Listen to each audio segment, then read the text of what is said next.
Whoa! 83% of you watching right now aren't subscribed. I'd be really grateful if you did.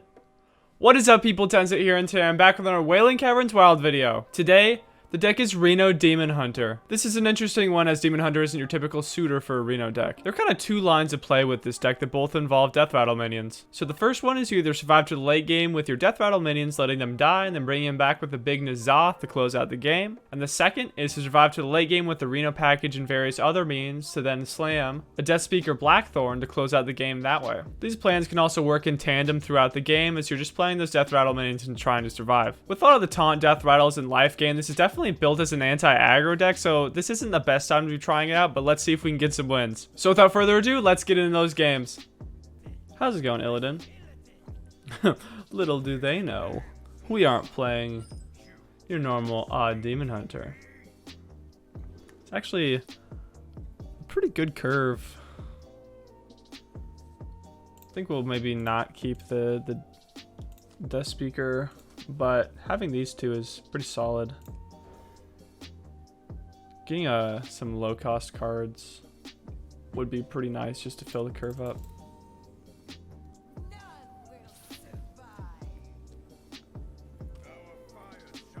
Deck is pretty heavily weighted towards the lower end, so I'm not too worried about drawing those.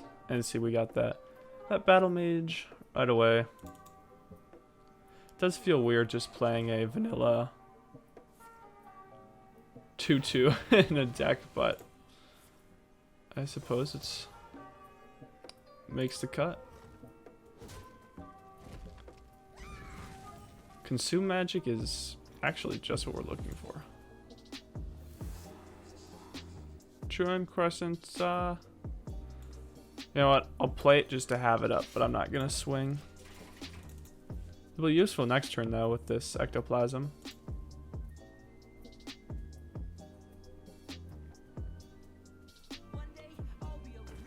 Lily Squire. We can go ahead and kill that Lily Squire this following turn. Chaos Strike is pretty good too.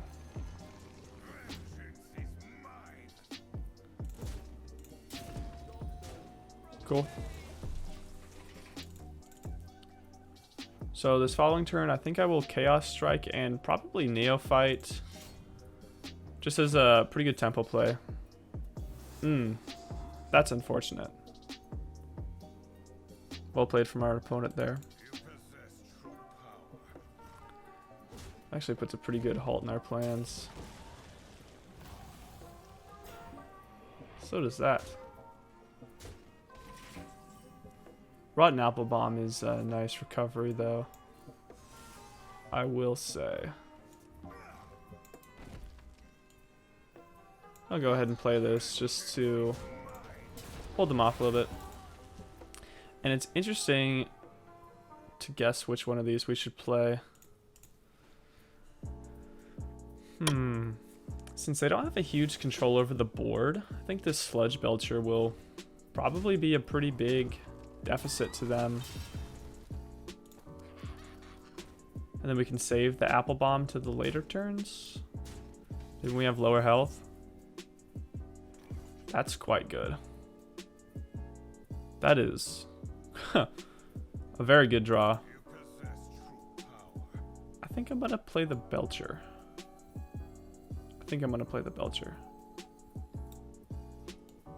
Yeah. So hopefully that can kind of take out their board a little bit.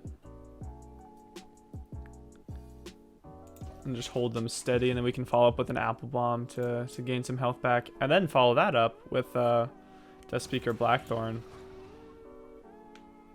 Ooh, wow, that's quite good for our opponent, though. So it looks like they took the swing with the Albatross, which is expected, though unfortunate. So they still get plenty face. Oh. Okay. We will take that, because now we get a Blackthorn early. I'm not quite sure all the things that this pulls, but just stats alone, it's definitely worth pulling. Cool. Yeah, so these unfortunately won't really pull anything, but again, stats alone, that's worth it. And then we can follow up with a Rotten Applebaum and then an Alex. So this will be quite good. I guess we can't do the Alex because we have the Albatross in our deck, but once we draw that.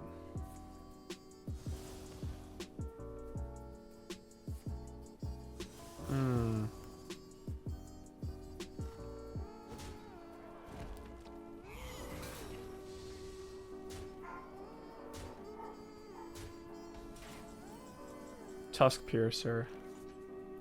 Interesting. This Applebaum, definitely need to play this.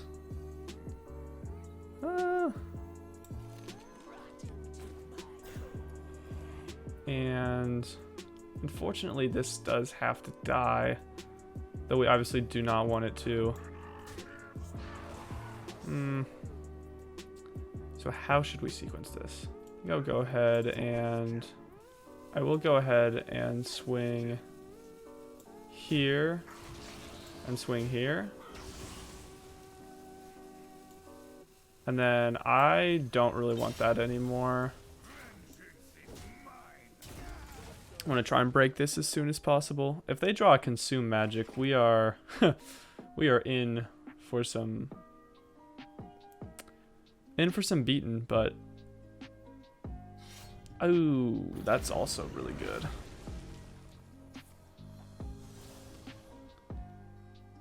Yeah, these albatrosses are going to be quite tough for us to deal with. Illidari Studies. See if there's something we could get out of this that would help us out.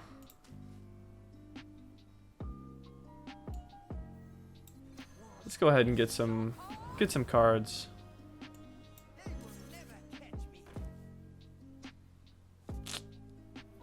That's not gonna do it.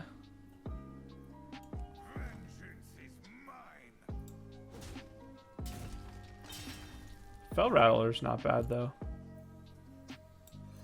Cool.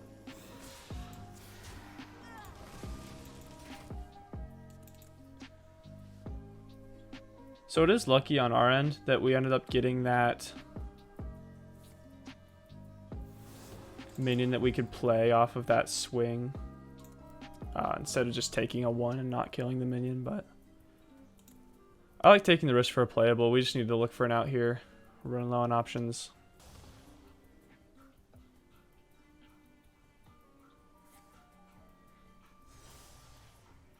You possess true power.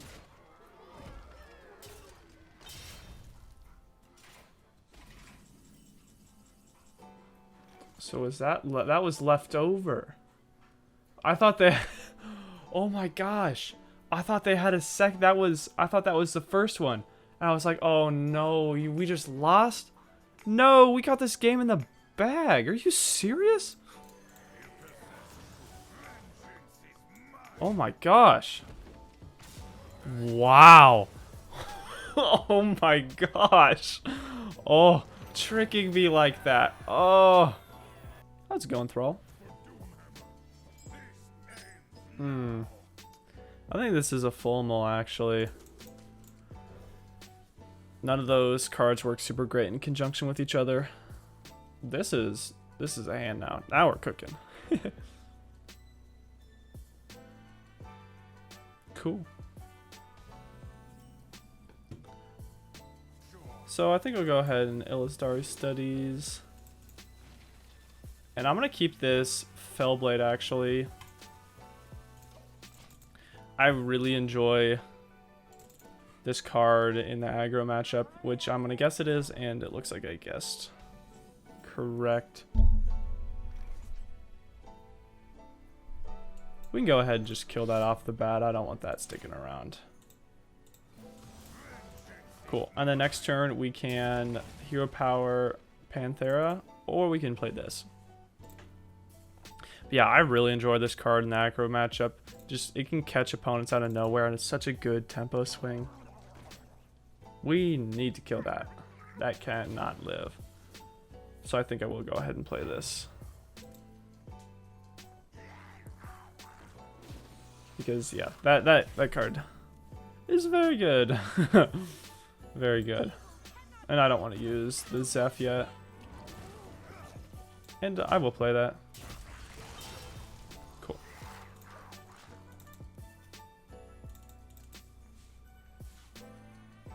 So we didn't get the best value in the world off of that, but you gotta kill the Angler. That'll just give them insurmountable value. And we still have Zeph and Kazakus in our hands, so I feel pretty decent about where we're standing. Once we're up to turn 5 with Zeph, we can get the Lightning Storm, which shuts down most aggro stuff.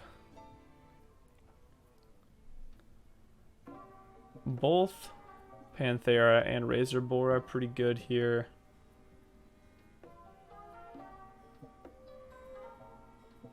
Since we have plenty of action in hand, I think I'll save the Panthara until later turn. Just play this Razorboar. We can pull our Albatross, which is quite good. And depending on the board next turn, I might just fire off the Lightning Storm now. Shut down their board before they can put a buff on it. Now if they do buff the board, that's a problem.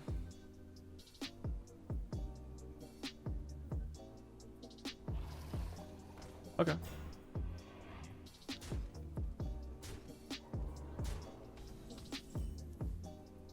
I think I will go ahead and send the Lightning Storm then, just because once they get buffs off, this board becomes way worse.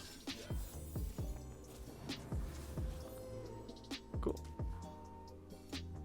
Hunger Crab, also quite good in this matchup, but we're just going for that board clear.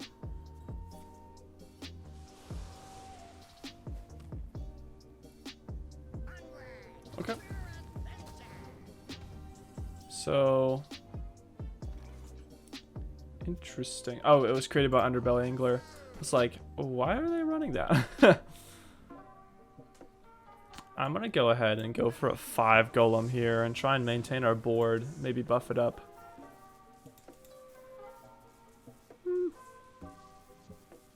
Do we get greedy is my question. And go for a Divine Shield. I think I'll just go for Rush.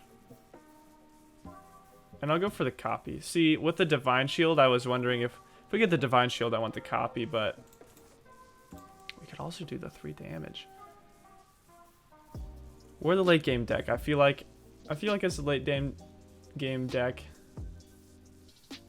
But we gave Rush, so that's pretty much 2 things here. So late game deck, we want to maintain our control and not go too aggro, but also this counts as removal, so I'm going to go for that. I'll go ahead and hit there. Keep their board clear. But yeah, reasoning there. This is also pretty much a removal spell since they both have Rush, so we'll go ahead with that. Okay, Old Murk-Eye. It's good to see them playing that now because it shows that they're maybe out of gas a little bit. Okay, definitely so if they're trading with it. Okay. Abandon the Greater Golem plan. We're just slamming that for sure. Cool. And we gotta clear their board with this. Cool. Life tap. And next turn, we'll start swinging face. If we draw an Illidari Inquisitor, we just win the game, which is pretty cool. I think I will probably play this Greater Golem. Huh. That was in my deck tracker right next to the Inquisitor. I was like, no way. I think I'll just play this Greater Golem here and then draw. Cool. And he gets swinging.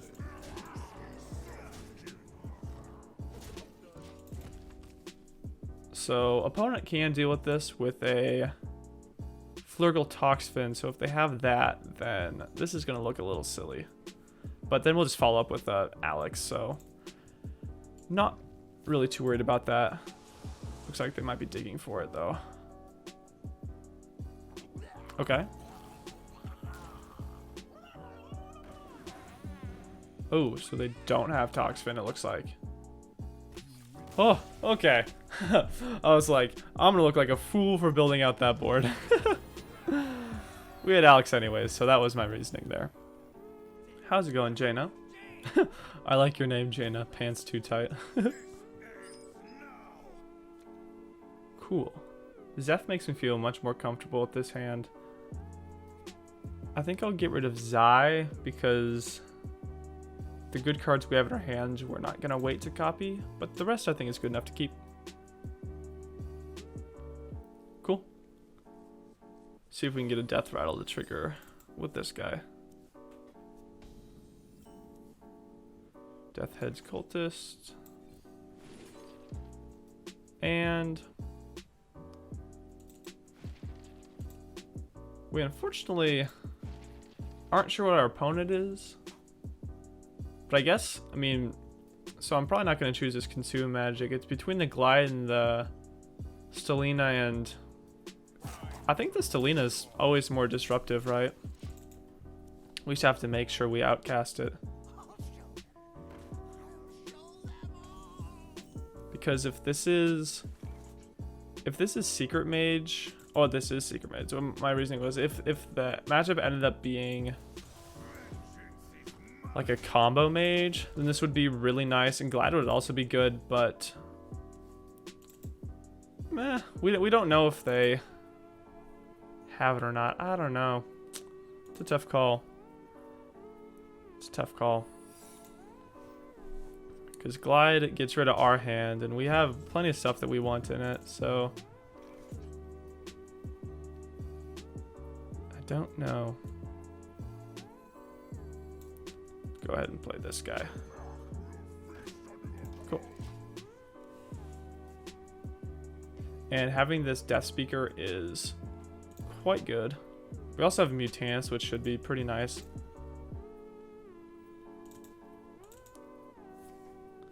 A research project, okay. So maybe not the Seeker Mage that I thought it was. Oh, it is? It's just... I am confused by this deck. So, I mean, with the Valet, I'm pretty willing to bet that it's Secret Mage. And they're just running Research Project, I guess. Interesting. Now, I'm going to play this Cold Neophyte now, so we can outcast this Consume Magic, which I really like. And I'll go ahead. I'd rather duplicate that if it's duplicate. Oasis Alley. Can't quite play around that. Cool.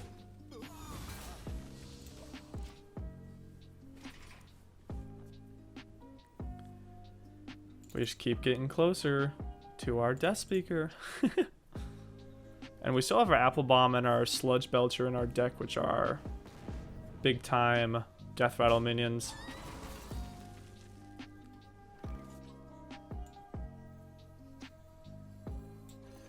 Just gonna keep on running stuff out here. I think I will go ahead and swing here and take the 3. Cool, and we got the taunt, which is quite good. Next turn, I definitely am looking to coin this out. I don't think it's a question. I think that's what gets us the game there. Even if it gets Explosive Ruined. Now, if this coin gets countered, oh well. Cool. That is fine. The question is, what should our game plan be now?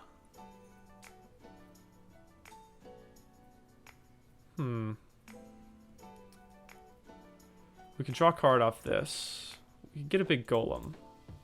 I don't think we want to do the Golem because we want to be playing these guys, so let's go for the draw. Razorboar, sure.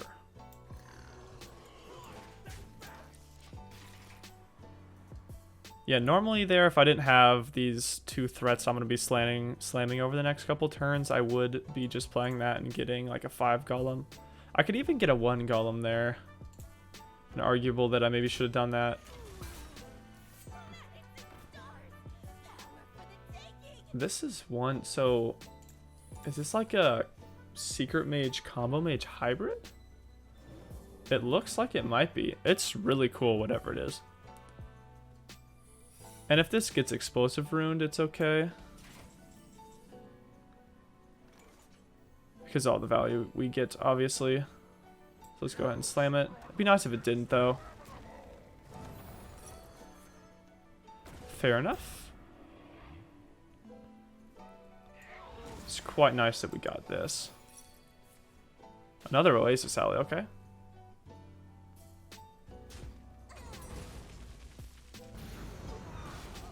And I think I will not swing into that. Just send everything face.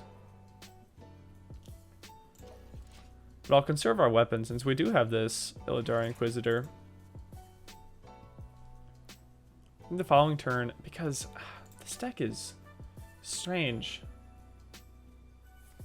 With the research project and the Star Scryer. Could just be a weird Seeker Mage list, and that N'Zoth is going to be very good. I kind of want to Mutanus in case. So they've had these two cards for a long time. Makes me think that maybe they are a combo pieces. If it's like a combo hybrid deck. Let's see.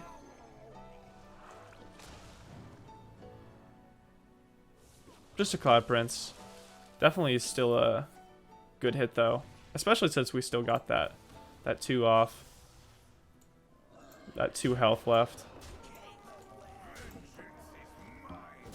Cool, and we're looking to end the game next turn with an Illidari Inquisitor, and if that falls through, then we are more than happy to slam this N'Zoth. Yeah, I almost want them to find a way to not lose with this, because I really want to play this N'Zoth.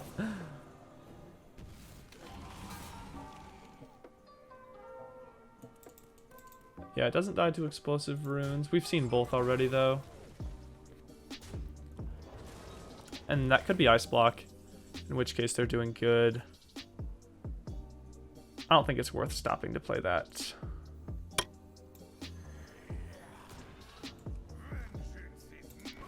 So we'll go ahead and swing first, play around Explosive, or Flame Ward, I mean. Cool, not Ice Block. What a strange deck, but cool one nonetheless. Good game, opponent.